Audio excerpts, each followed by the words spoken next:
दुर्गा की जय, नव दुर्गा देवी की जय, सर्व देवी देवता की जय। पहला अध्याय। इस अध्याय में मेधा ऋषि का राजा सूरत और समाधि को देवी की महिमा बताते हुए मधुकैटभ वध का प्रसंग सुनाया गया है। महर्षि मार्कंडेय जी बोले, सूर्य के पुत्र सावर्णी की उत्पत्ति की कथा विस्तार पूर्वक कहता हूँ, सो सुनो। सावर्णी महामाया की कृपा से जिस प्रकार मनवंतर के स्वामी हुए, उसका भी हाल सुनो। पहले स्वारोचिस नामक राजा था। वह प्रजा को अपने पुत्र के समान मानते थे, तो भी कोला विध्वंसी राजा उनके शत्रु बन गए। दुष्टों को दंड देने वाले राजा सूरत की उनके साथ लड़ाई हुई। कोला विध्वंसियों की संख्या में कम होने पर भी राजा सूरत युद्ध में उनसे हार गए। तब वह अपने नगर में आ गए। केवल अपने देश का राज्य ही उनके पास रह गया और वह उसी देश के राजा होकर राज्य करने लगे। किंतु उनके शत्रुओं ने उन पर वहां आक्रमण कर दिया। राजा को बलहीन देखकर उनके दुष्ट मंत्रियों ने राजा की सेना और खजाना अपने अधिकार में कर लिया। राजा सूरत अपने राज्याधिकारियों को लेकर शिकार खेलने के बहाने घोड़े पर सवार होकर वहां से एक भयंकर वन की ओर चल पड़े। उस वन में उन्होंने महर्षि मेधा का आश्रम देखा। वहां मेधा महर्षि अपने शिष्यों तथा मुनियों के साथ सुशोभित बैठे हुए थे और वहां कितने ही हिंसक जीव परम शांति भाव से रहते थे। राजा सूरत ने महर्षि मेधा को प्रणाम किया और महर्षि ने भी उनका उचित सत्कार किया। राजा सूरत महर्षि के आश्रम में कुछ समय तक ठहरे। अपने नगर की ममता के आकर्षण से राजा अपने मन में सोचने लगा, पूर्व काल में पूर्वजों ने जिस नगर का पालन किया था, वह आज मेरे हाथ से निकल गया। मेरे दुष्ट एवं दुरात्मा मंत्री मेरे नगर की अब धर्म से रक्षा कर रहे होंगे या नहीं। मेरा प्रधान हाथी, जो कि सदा मद की वर्षा करने वाला और शूरवीर था, मेरे बैरियों के वश में होकर न जाने क्या दुख भोग रहा होगा। मेरे आज्ञाकारी नौकर, जो मेरी कृपा से धन और भोजन पाने से सदैव सुखी रहते थे और मेरे पीछे पीछे चलते थे, वह अब निश्चय ही दुष्ट राजाओं का अनुसरण करते होंगे तथा मेरे दुष्ट एवं दुरात्मा मंत्रियों द्वारा व्यर्थ ही धन को व्यय करने से संचित किया हुआ मेरा खजाना एक दिन अवश्य खाली हो जाएगा। इस प्रकार की बहुत सी बातें सोचता हुआ राजा निरंतर दुखी रहने लगा। एक दिन राजा सूरत ने महर्षि मेधा के आश्रम के निकट एक वैश्य को देखा। राजा ने उससे पूछा, भाई तुम कौन हो? यहाँ तुम्हारे आने का क्या कारण है और तुम मुझे शोकग्रस्त अनमने से दिखाई देते हो, इसका क्या कारण है? राजा के यह नर्म वचन सुन वैश्य ने महाराज सूरत को प्रणाम करके कहा। वैश्य बोला, राजन, मेरा नाम समाधि है। मैं धनियों के कुल में उत्पन्न एक वैश्य हूँ। मेरे दुष्ट स्त्री पुत्रादिकों ने लोभ से मेरा सब धन छीन लिया है और मुझे घर से निकाल दिया है। मैं इस तरह से दुखी होकर इस वन में चला आया हूँ और यहाँ रहता हुआ मैं इस बात को भी नहीं जानता कि अब घर में इस समय सब कुशल है या नहीं। यहाँ पर अपने परिवार का आचरण संबंधी कोई समाचार भी नहीं पा सकता कि वह घर में इस समय कुशल पूर्वक है या नहीं है। मैं अपने पुत्रों के संबंध में यह भी नहीं जानता कि वह सदाचारी है या दुराचार में फंसे हुए हैं। राजा बोला, जिस धन के लोभी स्त्री पुत्रों ने तुम्हें घर से निकाल दिया है, फिर भी तुम्हारा चित्त उनसे क्यों प्रेम करता है? वैश्य ने कहा, मेरे विषय में आपका ऐसा कहना ठीक है, किंतु मेरा मन इतना कठोर नहीं है। यद्यपि उन्होंने धन के लोभ में पड़कर पितृ स्नेह को त्याग कर मुझे घर से निकाल दिया, तो भी मेरा मन में उनके लिए कोई कठोरता नहीं है। हे महामते, मेरा मन फिर भी उनमें क्यों फंस रहा है? इस बात को जानता हुआ भी मैं नहीं जान रहा। मेरा चित्त उनके लिए दुखी है। मैं उनके लिए लंबी लंबी सांस ले रहा हूँ उन लोगों में प्रेम नहीं है, फिर भी ऐसा निस्नेहियों के लिए मेरा हृदय कठोर नहीं होता। महर्षि मार्कंडेय जी ने कहा कि हे ब्राह्मण, इसके पश्चात महाराज सूरत और वह वैश्य दोनों महर्षि मेधा के समीप गए और उनके साथ यथा योग्य न्याय संभाषण करके दोनों ने वार्ता आरंभ की। राजा बोले कि हे भगवान, मैं आपसे एक बात पूछना चाहता हूँ, सो आप कृपा करके मुझे बतलाइए। मेरा मन अधीर नहीं है, इससे मैं बहुत दुखी हूँ। राज धनादि की चिंता अभी तक मुझे बनी हुई है और मेरी यह ममता अज्ञानियों की तरह बढ़ती जा रही है। और यह समाधि नामक वैश्य भी अपने घर से अपमानित होकर आया है। इसके स्वजनों ने भी इसे त्याग दिया है। स्वजनों से त्यागा हुआ भी यह उनसे हार्दिक प्रेम करता है। इस तरह हम दोनों ही दुखी हैं। हे महाभाग, उन लोगों के अवगुणों को देखकर भी हम दोनों के मन में उनके लिए ममता जनित आकर्षण उत्पन्न हो रहा है। हमारे ज्ञान रहते हुए भी ऐसा क्यों है? अज्ञानी मनुष्यों की तरह हम दोनों में यह मूर्खता क्यों है?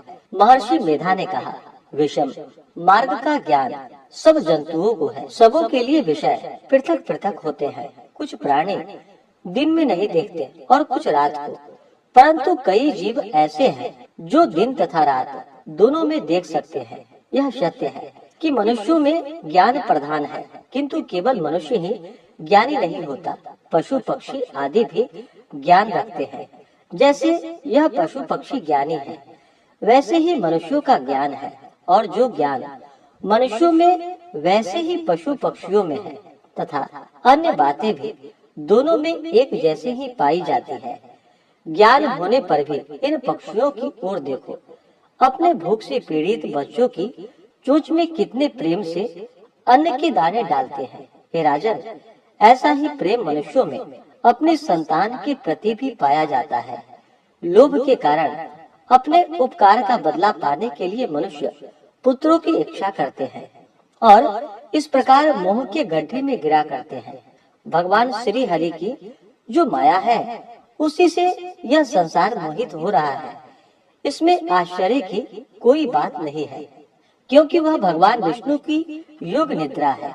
यह माया ही तो है जिसके कारण संसार मोह में जकड़ा हुआ है।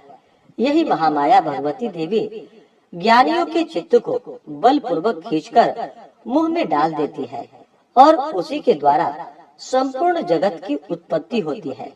यही भगवती देवी प्रसन्न होकर मनुष्य को मुक्ति प्रदान करती है। यही संसार के बंधन का कारण है तथा संपूर्ण ईश्वरों की भी स्वामिनी है। महाराज सूरत ने पूछा, भगवान, वह देवी कौन सी है जिसको आप महामाया कहते हैं? हे ब्राह्मण, वह कैसे उत्पन्न हुई और उसका कार्य क्या है? उसके चरित्र कौन कौन से हैं?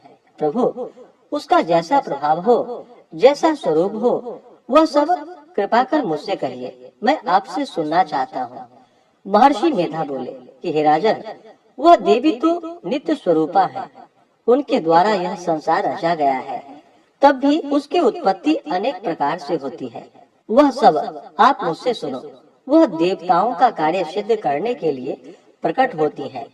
उस समय वह उत्पन्न हुई कहलाती है। संसार को जलमय करके जब भगवान विष्णु युग निद्रा का आश्रय लेकर शेष शैया पर सो रहे थे, तब मधु कैटभ नाम के दो असुर उनके कानों के मैल से प्रकट हुए और वह श्री ब्रह्मा जी को मारने के लिए तैयार हो गए।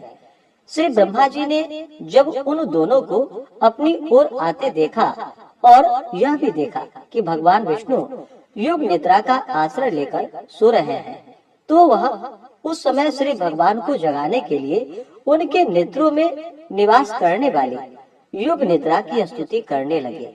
श्री ब्रह्मा जी ने कहा कि हे देवी, तुम ही स्वाहा, तुम ही स्वधा और तुम ही वशटकार हो। स्वर भी तुम्हारा ही स्वरूप है। तुम ही जीवन देने वाली सुधा हो। नित्य अक्षर प्रणव में अकार, उकार, मकार, इन तीनों में माताओं के रूप में तुम ही स्थित हो। इसके अतिरिक्त जो बिंद पथ अर्धमात्रा है, जिसका के विशेष रूप से उच्चारण नहीं किया जाता है, हे देवी, वह भी तुम ही हो। हे देवी, संध्या, सावित्री तथा परम जननी तुम ही हो। तुम इस विश्व को धारण करने वाली हो। तुमने ही इस जगत की रचना की है और तुम ही इस जगत का पालन करने वाली हो। तुम ही कल्प के अंत में सबको भक्षण करने वाली हो। हे देवी, जगत की उत्पत्ति के समय तुम सृष्टि रूपा होती हो, पालन काल में स्थित रूपा हो और कल्प के अंत में संहार रूप धारण कर लेती हो। तुम ही महाविद्या, महामाया, महामेधा, महारात्रि और मोहरात्रि हो। श्री ईश्वरी और बोध स्वरूपा बुद्धि भी तुम ही हो। लज्जा, पुष्टि, तुष्टि, शांति और क्षमा तुम ही हो। तुम खड्ग धारणी, शूल धारणी, घोर रूपा तथा गदा, चक्र, शंख और धनुष को धारण करने वाली हो। बाण, भुसुंडी और परेद भी, यह भी तुम्हारे ही अस्त्र हैं। तुम सौम्य और सौम्यतर हो। यही नहीं बल्कि जितने भी सौम्य तथा सुंदर वस्तुएं इस संसार में हैं, उन सबसे बढ़कर सुंदर तुम हो। पर और अपर सबसे पर रहने वाली सुंदर तुम ही हो। हे सर्व स्वरूपे देवी, जो भी असत पदार्थ है और उनमें जो शक्ति है वह भी तुम ही हो। ऐसी अवस्था में भला तुम्हारी स्तुति कौन कर सकता है। इस संसार की सृष्टि, पालन और संहार करने वाले जो भगवान हैं, उनको भी जब तुमने निद्रा के वशीभूत कर दिया है, तो फिर तुम्हारी स्तुति कौन कर सकता है। मुझे भगवान विष्णु तथा भगवान शंकर को शरीर धारण कराने वाली तुम ही हो। तुम्हारी स्तुति करने की शक्ति किसमें है। हे देवी, तुम तो अपने इन उदार प्रभावों के कारण ही प्रशंसनीय हो। मधु और कैटभ जो भयंकर असुर हैं, उन्हें मुंह में डाल दो और श्री हरि भगवान विष्णु को भी जल्दी जगा दो और उनमें इसको मार डालने की बुद्धि भी उत्पन्न कर दो। महर्षि मेधा बोले, हे राजन, जब श्री ब्रह्मा जी ने देवी से इस प्रकार स्तुति करके भगवान को जगाने तथा मधु और कैटभ को मारने के लिए कहा, तो वह भगवान श्री विष्णु के नेत्र, मुख, नासिका, बाहु, हृदय और वक्ष स्थल से निकलकर ब्रह्मा जी के सामने खड़ी हो गई। उनका ऐसा करना था कि भगवान श्री हरि विष्णु तुरंत ही जाग उठे और दोनों असुर को देखा, जो कि अत्यंत बलवान तथा पराक्रमी थे और मारे क्रोध के जिसके नेत्र लाल हो रहे थे और जो ब्रह्मा जी का वध करने के लिए तैयार थे। तब क्रुद्ध हो उन दोनों दुरात्मा असुरों के साथ भगवान श्री हरि पूरे 5000 वर्ष तक लड़ते रहे। एक तो वह अत्यंत बलवान तथा पराक्रमी थे, दूसरे महामाया ने भी उन्हें मुंह में डाल रखा था।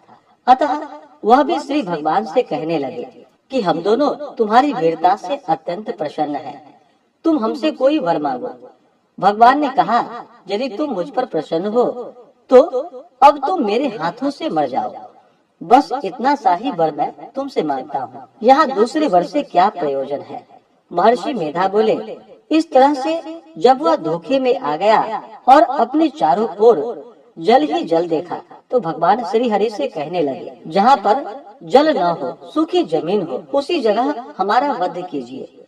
महर्षि मेधा कहते हैं, तथा अस्तु कहकर भगवान श्री हरि ने उन दोनों को अपनी जांग पर लिटाकर उन दोनों के सिर काट डाले। इस तरह से यह देवी श्री ब्रह्मा जी के स्तुति करने पर प्रकट हुई थी। अब तुम उनके प्रभाव का वर्णन सुनो। अब तुमसे उनके प्रभाव का वर्णन करता हूँ, सो सुनो।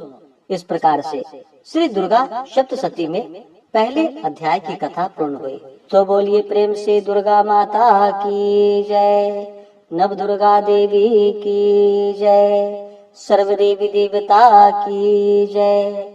इसके आगे की कथा जो कि आप अगले अध्याय में सुनेंगे। इसी प्रकार से ज्ञानवर्धक जानकारियाँ प्राप्त करते रहने के लिए, व्रत पूजा के बारे में जानने के लिए, कथा को सुनने के लिए चैनल पे अगर आप पहली बार आए हैं तो चैनल को लाल बटन दबा करके सब्सक्राइब करें, साथ में बेल आइकन घंटी को दबाएं ताकि आने वाली वीडियो का नोटिफिकेशन आपको समय से मिलता रहे।